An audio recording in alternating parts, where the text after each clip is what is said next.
Namo Phat, good morning. Thank you for joining me for our daily practice check-in. Listen, listen, listen. This beautiful sound calls us back to our true home.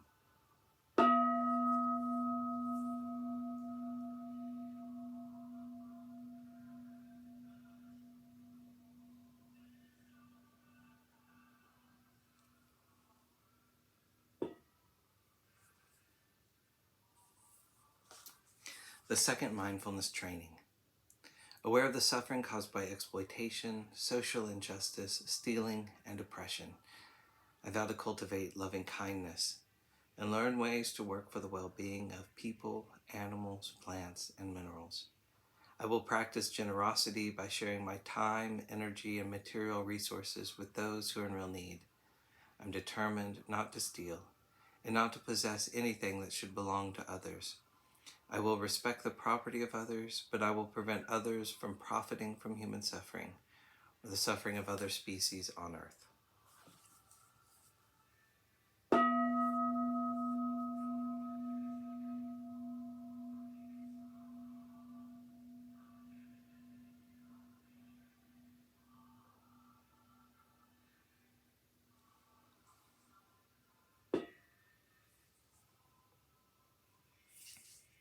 For Dharma lessons, we're reading Ajahn Amaro's book, Catastrophe, Apostrophe.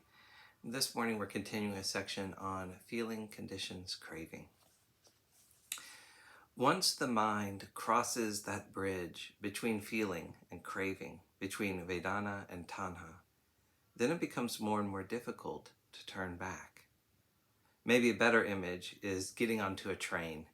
While you're standing on the platform at the station, you can still decide where you want to go, which train you want to board, to Paris or Milan. Or maybe we're happy just staying here on the platform.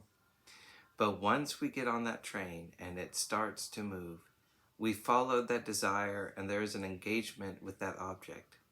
While the train is still going slowly, maybe you could force the door open and jump out, although you would get some bumps and bruises.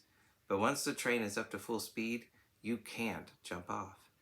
That is jati, birth. So the easiest thing to do is to be mindful while you are still standing on the platform. Do I want to get on this train or do I not? If we develop mindfulness of feeling, being aware of the experience of liking, disliking, and of neutral feeling, then this can make life much simpler. We recognize that we can like something without wanting it, or we can dislike something without hating it, or we can have neutral feelings towards something without nursing any opinion at all about it.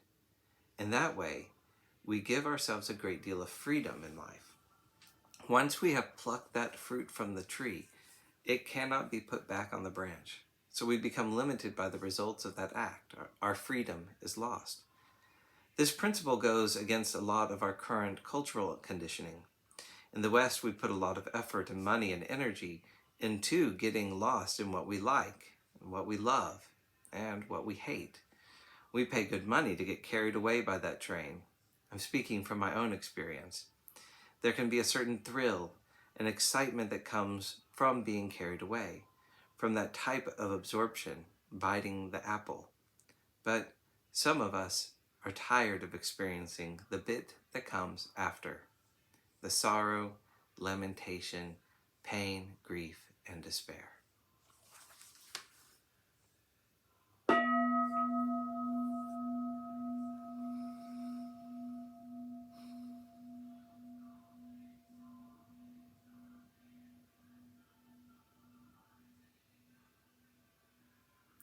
May all beings be well.